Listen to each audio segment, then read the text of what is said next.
बिना सास का ससुराल। उसे समझ आ गया था कि बिना सास का ससुराल मतलब बवाल। रुद्र के साथ वैवाहिक बंधन में बंधने के बाद रचना मायके से रोते बिलखते विदा होकर ससुराल की देहरी पर खड़ी थी। कभी घूंघट की ओर से रुद्र को देखती तो कभी दरवाजे के अंदर देखने की कोशिश कर रही थी। अंदर से कुछ आवाज़ों को सुनने के सिवा वो कुछ भी समझ नहीं पा रही थी। उसे ये तो पता था कि रुद्र की माँ नहीं है, यानी वो सास बिना ससुराल में जाने वाली है। काफ़ी देर बाद भी कोई गृह प्रवेश के लिए नहीं आया तो उसने रुद्र की तरफ आशा भरी नज़रों से देखा, क्योंकि वो खुद भी काफ़ी थकान महसूस कर रही थी। रुद्र ने शायद रचना की नज़रों की भाषा पढ़ ली थी। वो अपनी छोटी बहन को बुलाकर लाया और उसके कान में कुछ कहा। थोड़ी देर बाद बहन कुछ औरतों को साथ लेकर आई और रचना का गृह प्रवेश करवाया। आगे भी कुछ रस्में हुई। इन सब के बीच रचना तो ये समझ ही गई थी कि सास बिना ससुराल का मतलब है बवाल।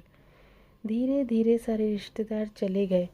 कोई अपनापन दिखाता तो कोई बेगानापन। सब अपने अपने तरीके से अपना और दूसरों का परिचय दे रहे थे। रचना कभी इनकी तो कभी उनकी बातें सुनकर परेशान सी हो रही थी। लेकिन धीरे धीरे ससुर पति और दो छोटी नंदों के साथ रचना अपनी गृहस्थी की गाड़ी को रास्ते पर लाने का प्रयास करने लगी। पति का प्यार, ससुर का दुलार और छोटी ननद का स्नेह रचना को कब अल्हड़ लड़की से जिम्मेदार गृहिणी बना दिया, वो खुद भी नहीं समझ पा रही थी। पर इन सब चीज़ों के बीच उसके दिल में एक चीज़ की कसक रहा करती थी कि उसकी भी सास होती। शादी के समय सारी सहेलियां उसे काफ़ी किस्मत वाली मानती थीं कि चलो ससुराल में सास की किचकिच नहीं रहेगी। पर सच्चाई तो ये है कि जिस घर में सास ना हो उस घर में आने वाले सारे लोग सास ही बनने की कोशिश करते हैं। रचना भी इस बात को समझती थी, तभी तो दिल ही दिल में फैसला कर चुकी थी कि वो अपनी बेटियों की शादी सास बिना ससुराल में नहीं करेगी। दोस्तों, कुछ रिश्ते नमक जैसे होते हैं। सास का भी रिश्ता कुछ इसी तरह का है। ससुराल का हर सुख बिना सास के फीका ही स्वाद देता है।